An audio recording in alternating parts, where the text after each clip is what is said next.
സന്തോഷം അത് തിരഞ്ഞു നടക്കേണ്ട ഒന്നല്ല. ആഹ്ലാദിക്കാനാകുന്നില്ല എന്നോർത്ത് ആവലാതിപ്പെടുകയും വേണ്ട. മനസ്സിന് സങ്കടങ്ങൾ ഉണ്ടാകുന്ന യന്ത്രം ഓഫാക്കിയാൽ മാത്രം മതി. എന്നിട്ട് കാഴ്ചക്കാരന്റെ കണ്ണടയിലൂടെ ഈ ലോകത്തെ കാണൂ. ഒന്നോർത്തു നോക്കൂ. ഇന്ന് ഇത്രയും നേരത്തിനിടയ്ക്ക് നിങ്ങൾ ഏറ്റവും കൂടുതൽ സന്തോഷിച്ചത് എന്തിനൊക്കെയായിരുന്നു? അഭിനന്ദനങ്ങൾ മുതൽ ഫേസ്ബുക്കിൽ പോസ്റ്റ് ചെയ്ത ചിത്രത്തിന് കിട്ടിയ ലൈക്കുകൾ വരെ ഓർത്തോളൂ. അങ്ങനെ പുഞ്ചിരി വിരിച്ച 20 കാര്യങ്ങൾ ഒന്ന് ലിസ്റ്റ് ചെയ്ത് നോക്കിയാലോ? ഇനി നിങ്ങളെ അസ്വസ്ഥമാക്കിയ കാര്യങ്ങൾ ആലോചിക്കാം.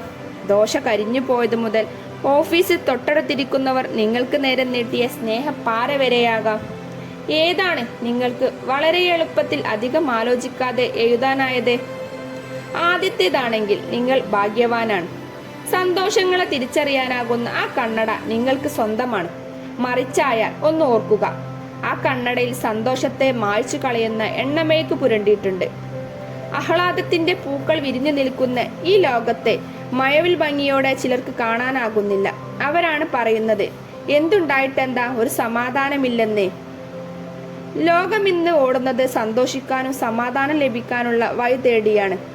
പുഞ്ചിരി പിറക്കാത്ത മുഖവും ചുഴലിക്കാറ്റ് വീശുന്ന മനസ്സുമായി നടക്കുന്ന എത്രയോ പേരുണ്ട് നമുക്ക് ചുറ്റും. 2016 വേൾഡ് ഹാപ്പിനെസ് റിപ്പോർട്ട് പ്രകാരം 157 രാജ്യങ്ങളുള്ള പട്ടികയിൽ ഇന്ത്യയുടെ സ്ഥാനം 118ആണ്. മനസ്സിൽ സന്തോഷം നിറയ്ക്കുന്ന കാര്യത്തിൽ അടുത്ത പോയിന്റുമായി മറ്റൊരു വീഡിയോയിൽ കാണുന്നതുവരെ ബൈ.